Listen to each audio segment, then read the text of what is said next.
Como nos lo pidió la presidenta Sheinbaum, presentarles cuál sería el impacto. La siguiente, por favor, en Estados Unidos. Bueno, primero recordar el precedente.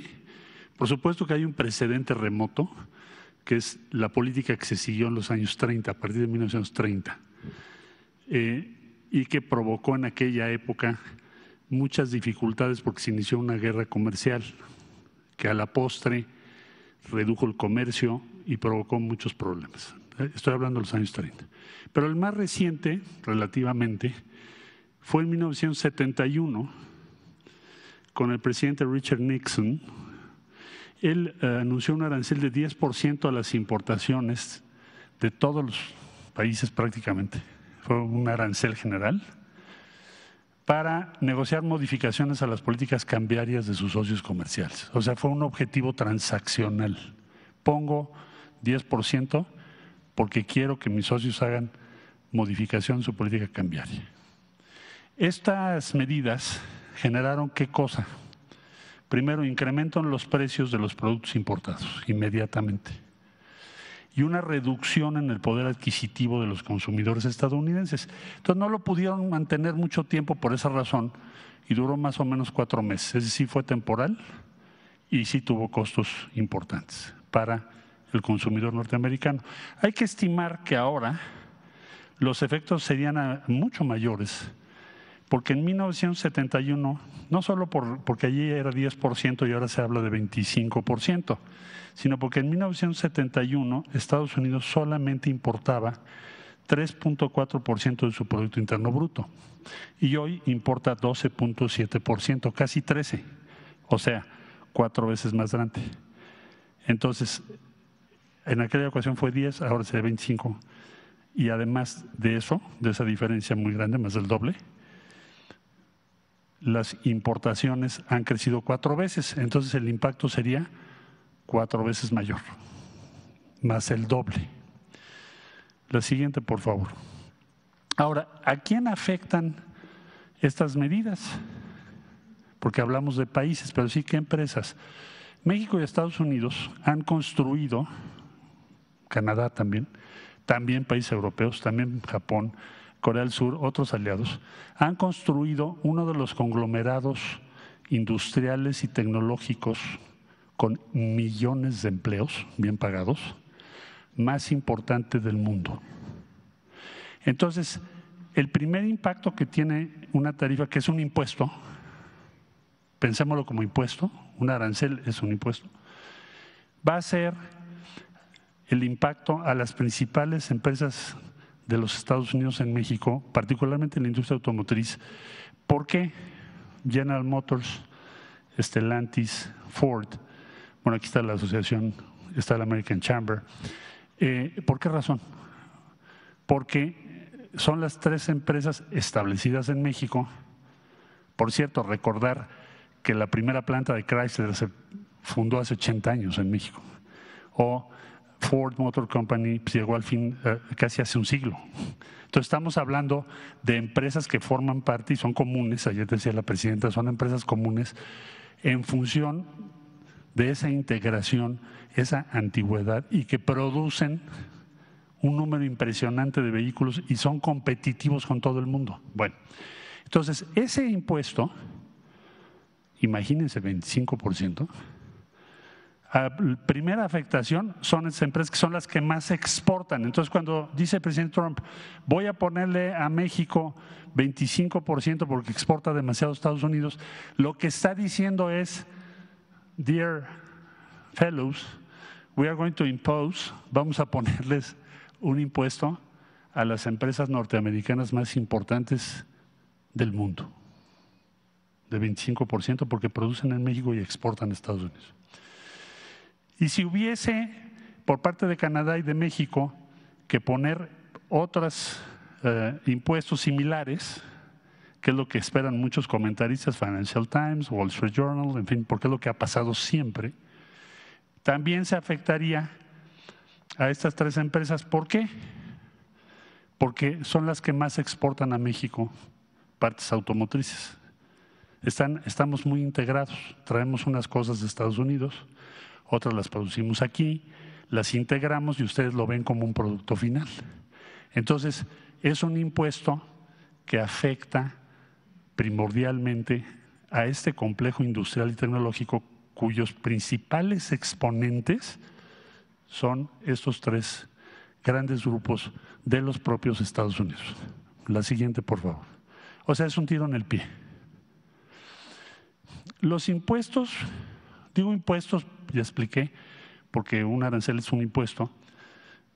Los impuestos propuestos, o sea, el 25%, tendrán un impacto directo en las empresas, porque equivale a duplicar el impuesto sobre utilidades. ¿Cuál es el impuesto sobre las utilidades en Estados Unidos? Para Ford, General Motors, Stellantis y otras empresas. Imagínense todas las autopartes, ya no les puse toda la lista porque no me cabe aquí. Son millones de empleos en Estados Unidos. Entonces, pagan, ahorita esta es su estructura. El producto, de este producto, el 21% lo pagan en utilidades, impuestos. De repente le pones 25%. Entonces, el impacto sobre las empresas es enorme. Más o menos pensamos que al final estos impuestos van a afectar al consumidor en los Estados Unidos, pero también a las empresas, y se perderían alrededor de 400,000 empleos. ¿Esto de dónde sacamos la cifra? Pues en los Estados Unidos, 400,000 empleos en Estados Unidos. Se perderían esos empleos, y esto lo consulté con las diferentes empresas que tuve oportunidad de poder conversar entre el anuncio y el día de hoy, esta mañana, porque es lo que nos pidió la presidenta. Entonces, la estimación la hace la Secretaría de Economía con la consulta a la industria automotriz y de autopartes y todos los empleos generados. Esto es Estados Unidos. Entonces, se le coloca 25% de impuesto a las empresas que ya describí, principalmente, aunque hay muchas otras, pero principalmente a esas, y puede afectar a 400,000 empleos en los Estados Unidos. Ese es el impacto estimado, Presidenta, que hemos podido calcular del anuncio a esta fecha. Bueno, la que sigue, por favor. Hay que considerar que el 88% de las pick-ups que se venden en Estados Unidos provienen de México. 88%. Aquí se hacen. De estas, las tres principales marcas que se venden pues son otra vez General Motors, Ford, Stellantis, en diferentes proporciones. Todas ellas, ojo, esto se los pregunté ayer, ¿cuál sería el impacto de una tarifa, impuesto, ya dijimos, de 25% como el anunciado por el presidente Trump en los precios en los Estados Unidos de América? ¿Cuál sería el efecto? Y ayer me dijeron, nuestra estimación es que van a subir en promedio estos vehículos $3,000 por unidad en los Estados Unidos, allá en donde se está generando la medida. Es como de explicarle a los ciudadanas y ciudadanos de los Estados Unidos que nos hacen favor de seguirnos, que el impacto de esta medida principal es en contra del consumidor en Estados Unidos y de las empresas de Estados Unidos, las tres más grandes empresas de la industria automotriz norteamericana. Por eso decimos, es un tiro en el pie. La que sigue, por favor. Ahora, nuestra visión, lo que nos ha pedido trabajar la presidenta Sheinbaum. Bueno, el comercio en la región, o sea, ¿qué le vamos a plantear a la nueva administración? ¿Hacia dónde vamos a trabajar? ¿Qué nos pidió la presidenta? El comercio intrarregional entre México, Estados Unidos y Canadá, de enero a septiembre de este año, es de $1,776.5 billones. Más o menos, para darnos una idea, es 1/3 del Producto Interno Bruto Mundial lo que genera nuestra región. Entonces, en la mesa hay como dos alternativas. Nos podemos fragmentar y dividir con acusaciones y tarifas. Podemos hacer eso si queremos, porque si nos ponen una tarifa, nosotros ponemos otra y Canadá pone otra, pues va a ser una división de nunca acabar. O construimos juntos una región fuerte, competitiva y preparada para liderar el futuro y competir con otras regiones. México, por supuesto, y nos pidió ya la presidenta que trabajemos eso, y vamos a trabajar con todos ustedes, es crear una región más fuerte y no un conflicto y una división. La que sigue, por favor.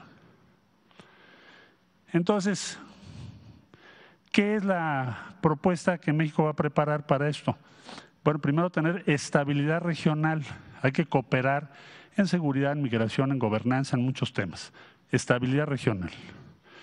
Segundo, prosperidad compartida. Esto nos ha subrayado la presidenta Claudia Sheinbaum, que debe ser el objetivo de los 3 países, lograr esto. Todo lo que vaya contra la prosperidad compartida no funciona. Todo lo que sean impuestos innecesarios, encarecer productos, dificultar producción, va en contra de la prosperidad compartida que queremos. Aumentar la competitividad global. Bueno, que las tarifas nos fragmentan, dificultan la tarea de las industrias, hacen que se pierdan empleos, se pierde la competitividad y se afecta tanto a Estados Unidos en primerísimo lugar, pero también a los demás, a México y a otros socios. Entonces, debemos, ¿qué hacer? Pues optimizar las cadenas regionales de suministro, mantener costos bajos, garantizar que nuestros productos lideren los mercados globales y trabajar en equipo, no dividirnos. Esto tiene muchas simpatías en México, en Estados Unidos y también en Canadá. Y pensamos que es una ruta adecuada, inteligente para la circunstancia que está viviendo el mundo. Muchas personas me han llamado del anuncio para acá, presidenta, para mostrar su disposición, desde luego toda la industria automotriz, pero no solo la industria automotriz, la aeronáutica, la producción agropecuaria, bueno, todas las ramas financieras para apoyar la propuesta de México. Tiene un apoyo impresionante, muy amplio en los Estados Unidos y en todo el mundo. Entonces, presidenta, estamos ya trabajando en esto, en la línea que usted nos dio, y también estamos acelerando las conversaciones con la Unión Europea para terminar la modernización del acuerdo con la Unión Europea y acelerar los acuerdos con países como Brasil en Latinoamérica y otras instrucciones que nos ha dado la presidenta Sheinbaum. Ese sería mi reporte, presidenta. Muchas gracias.